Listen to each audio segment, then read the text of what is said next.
আসসালামু আলাইকুম রহমতুল্লাহি ওবারাকাতুহু। সম্মানিত দিনী ভাই ও বোনেরা, প্রিয় দর্শক, আজকের ভিডিওতে আমি আপনাদেরকে যে আমলটির কথা বলবো, আমলটি খুবই গুরুত্বপূর্ণ। আপনি যদি আমলটি করতে পারেন, ইনশাআল্লাহ আজ্জা ওয়া জাল্লা অনেক অনেক ফায়দা হবে এবং সওয়াব অর্জন হবে। তাই ভিডিওটি শেষ পর্যন্ত দেখতে থাকুন। সকালবেলা ফজরের নামাজের পর অর্থবহ 4টি কালিমার জিকির, যার প্রতিদান প্রাপ্তিতে অতুলনীয়। সকালের পুরো সময় ধরে ইবাদতের চেয়ে এই 4টি কালেমার জিকির ওজনে অনেক অনেক গুণ বাড়ে। সুবহানাল্লাহ। রাসূলুল্লাহ সাল্লাল্লাহু আলাইহি ওয়াসাল্লাম এর ভাষায় 4 কালিমা সমৃদ্ধ এই জিকির সকালবেলার সর্বোত্তম জিকির। সুবহানাল্লাহ। হাদিসে বর্ণিত সেই সেরা জিকিরটি কি? সুপ্রদর্শক, হাদিসের বর্ণনায় সুস্পষ্টভাবে ফুটে উঠেছে যে একটি ঘটনা। শুনুন। ফজরের নামাজের পর লম্বা সময় নামাজের স্থানে বসেছিলেন উম্মুল মুমিনিন হযরত জুয়ারিয়া রাদিয়াল্লাহু তাআলা আনহা। প্রিয় নবী সাল্লাল্লাহু আলাইহি ওয়াসাল্লাম রাহমাতুল লিল আলামিন নবীজি তার সঙ্গে কথা বললেন এবং সকাল বেলার সর্বোত্তম জিকির সম্পর্কে তাকে জানালেন। হাদিসটি তিনি এভাবে বর্ণনা করেন, শুনুন।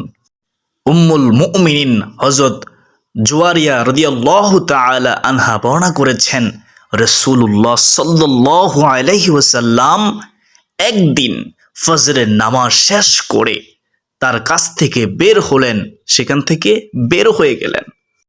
যখন তিনি ফজরের নামাজ আদায় করলেন, তখন তিনি নামাজের জায়গায় ছিলেন। এরপর তিনি দোহার পরে, অর্থাৎ সূর্য ওঠার বেশ কিছু সময় পর, তখনও তিনি হযরত জুয়ারিয়া রাদিয়াল্লাহু তাআলা আনহা তার নামাজের স্থানে বসেছিলেন। প্রিয় নবী সাল্লাল্লাহু আলাইহি ওয়াসাল্লাম বললেন, আমি তোমাকে যে অবস্থায় রেখে গিয়েছিলাম, তুমি সেই অবস্থায় আছো? তিনি বললেন, হ্যাঁ ইয়া রাসূলুল্লাহ সাল্লাল্লাহু আলাইহি ওয়াসাল্লাম। তখন রাসূলুল্লাহ সাল্লাল্লাহু আলাইহি ওয়াসাল্লাম বললেন, আমি তোমার কাছ থেকে যাওয়ার পর 4টি কালেমা 3 বার পড়েছি। কতবার পড়েছেন? 3 বার পড়েছেন। রাহমাতুল লিল আলামিন নবীজি বলেন, আজকে তুমি এই পর্যন্ত যা বলেছ তার সঙ্গে ওজন করলে এই 4টির ওজনই সবচেয়ে বেশি হবে। সুবহানাল্লাহি ওয়া বিহামদিহি, সুবহানাল্লাহিল আযীম। প্রিয় দর্শক, আর সেই কালিমাগুলো হলো সুবহানাল্লাহি ওয়া বিহামদিহি আদাদা খালকিহি ওয়া রিদা নাফসিহি ওয়া জিনাতা আরশিহি ওয়া মিদাদা কালিমাতিহি। আবার বলতেছি, খেয়াল করুন এই 4টি কালিমা। সুবহানাল্লাহি ওয়া বিহামদিহি আদাদা খালকিহি ওয়া রিদা নাফসিহি ওয়া জিনাতা আরশিহি ওয়া মিদাদা কালিমাতিহি। সুপ্রদর্শক, কেননা এই 4টি কালেমা ওজনে অনেক অনেক গুণ ভারী। এই 4টি কালেমার অনেক ফজিলত রয়েছে। এই 4টি কালেমার অর্থ শুনলে অবাক হয়ে যাবেন। অর্থটি শুনুন। আল্লাহ তাআলা পবিত্র, তার প্রশংসাও তার। এই পবিত্রতা ও প্রশংসা তার সৃষ্টি বস্তুর সমান, তার নিজের সন্তুষ্ট সমান। পবিত্রতা ও প্রশংসীয় তিনি, তার আরশের ওজনের সমান। সুবহানাল্লাহ। পবিত্রতা ও প্রশংসায় তিনি, তার বাণীসমূহ লেখার কালির পরিমাণের সমান। সুবহানাল্লাহ। মুসলিম শরীফের মধ্যে হাদিসটি রয়েছে। মুমিন মুসলমানের উচিত ফজর নামাজের পর হাদিসে উল্লেখিত কালেমা দ্বারা মহান আল্লাহর প্রশংসা করা। পবিত্রতা ও প্রশংসা বর্ণনায় পবিত্রতা ও প্রশংসা ফজরের পর নিয়মিত সবার করা উচিত, আর তাতেই মিলবে প্রকৃত সফলতা। সুবহানাল্লাহ।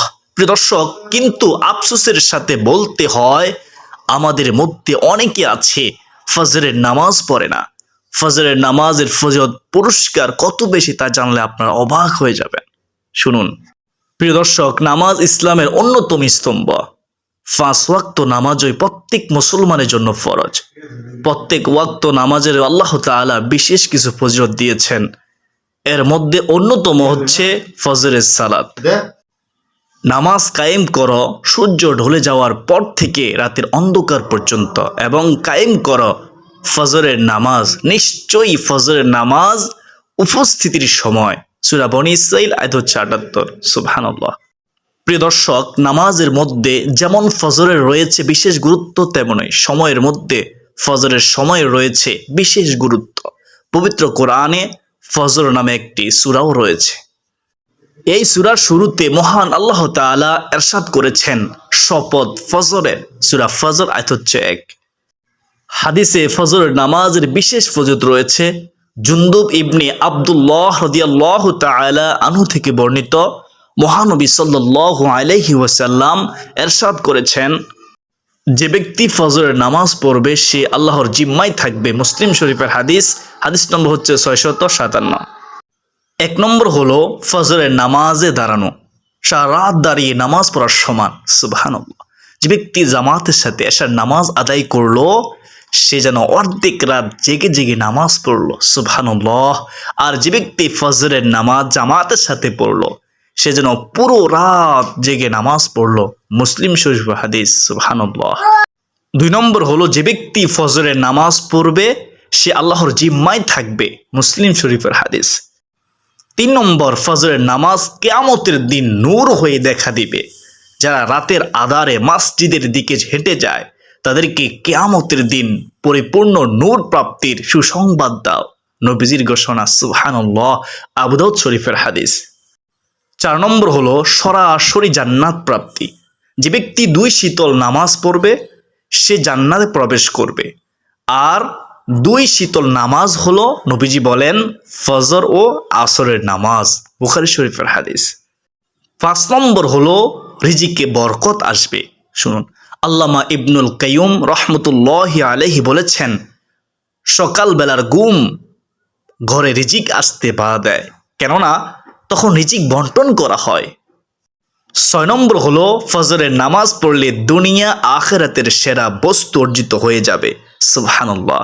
ফজরের 2 রাকাত নামাজ দুনিয়া ও তার মধ্যখানে যা কিছু আছে সব কিছুর চেয়েও শ্রেষ্ঠ, উত্তম। সুবহানাল্লাহ।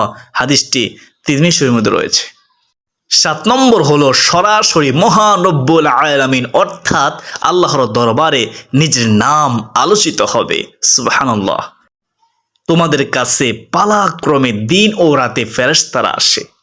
নবীজি বলেন তারা আসর ও ফজরের সময় একত্রিত হয়। যারা রাতের কর্তব্যে ছিল তারা উপরে উঠে যায়।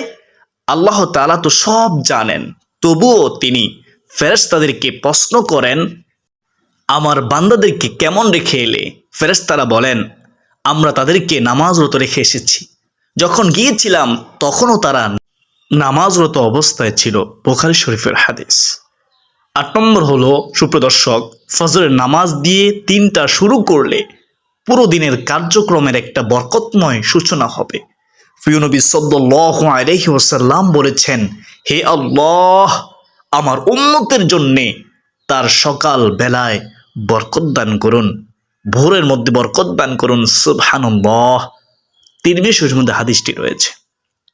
প্রিয় দর্শক, আর আল্লাহর জিম্মায় থাকবে যেসব নামাজি তা সম্পর্কে এখনই আপনাদেরকে জানাবো ইনশাআল্লাহ। মুমিন বান্দার সবচেয়ে প্রিয় সময়ে নামাজ হচ্ছে সকালের ফজরের নামাজ। এই নামাজ সংখ্যায় যেমন অল্প তেমনি তা আদায়ের স্বস্তি ও প্রশান্তি লাভের পাশাপাশি উপকারিতাও অনেক অনেক বেশি। সুবহানাল্লাহ। কেননা মুমিন বান্দা ফজরের নামাজ আদায়ের মাধ্যমে লাভ করে আল্লাহর নিরাপত্তার চাদর, অথচ অধিকাংশ মানুষের ঘুমের ঘোরে তা পরিত্যাগ করে। রাসূল সাল্লাল্লাহু আলাইহি ওয়াসাল্লাম বলেছেন, যদি তারা জানতো যে এশার ও ফজরের নামাজে কি ফজিলত রয়েছে তাহলে তারা হামাগুড়ি দিয়ে হলেও ফজর ও এশার নামাজের জামাতে এসে শামিল হতো। মুসলিম শরীফের হাদিস। সুবহানাল্লাহ। প্রিয় দর্শক, মুসলিমের অন্য বর্ণায় প্রিয় নবী সাল্লাল্লাহু আলাইহি ওয়াসাল্লাম আরও বলেছেন, যে ব্যক্তি ফজরের নামাজ আদায় করে সে সারাদিন আল্লাহ তাআলার জিম্মায় নিরাপত্তার চাদরের মধ্যে থাকবে। সুবহানাল্লাহ। হাদিসের ঘোষণা অনুযায়ী এক মুমিন বান্দার জন্য আল্লাহর নিরাপত্তার চেয়ে উত্তম নিরাপত্তা আর কি হতে পারে আপনারা বলুন। প্রিয় দর্শক, ফজরের নামাজ এমন এক উপকারী নামাজ যে নামাজ মানুষের ইবাদত বন্দিগিকে বহু গুণে বাড়িয়ে দেয়। হাদিসে প্রিয় নবী সাল্লাল্লাহু আলাইহি ওয়াসাল্লাম সে বর্ণনা সুস্পষ্ট ভাষায় তুলে ধরেছেন, কেউ যদি ফজরের নামাজ জামাতের সঙ্গে আদায় করে তবে সারা রাত জেগে ইবাদত করার সওয়াব পায়। হাদিসে এসেছে, আপনারা শুনেছেন, রাসূলুল্লাহ সাল্লাল্লাহু আলাইহি ওয়াসাল্লাম বলেছেন, যে ব্যক্তি জামাতে এসে নামাজ আদায় করে সে অর্ধরাত ইবাদতের সওয়াব পায়। সুবহানাল্লাহ। আর যে ব্যক্তি ফজরের নামাজ জামাতের সঙ্গে আদায় করে সে সারা রাত ইবাদত করার সওয়াব পায়। সুবহানাল্লাহ। প্রিয় দর্শক, ফজরের মাত্র 2 রাকাত নামাজ জামাতে আদায় করার ফলে আল্লাহ তাআলা বান্দাকে সারা রাত ইবাদতের সওয়াবের পাশাপাশি সারা দিনের নিরাপত্তা গ্রহণ করেন। সুবহানাল্লাহ। একজন মুমিন বান্দার জন্য একটি সৌভাগ্যের আর কি হতে পারে।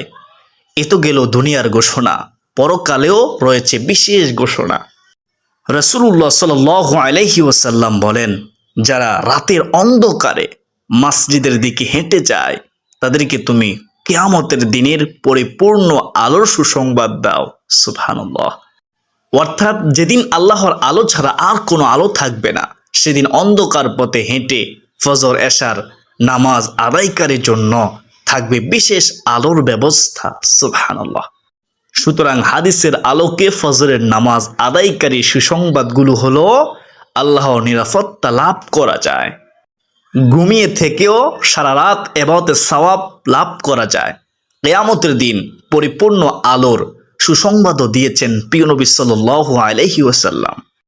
আল্লাহ তাআলা মুসলিম উম্মাহকে নিয়মিত এশার নামাজ জামাতে পড়ার মাধ্যমে, অর্ধরাত এবং ফজর নামাজ জামাতে আদায় করার মাধ্যমে সারা রাত ইবাদতের সওয়াব লাভ ও সারা দিনের নিরাপত্তার লাভের তৌফিক দান করুন।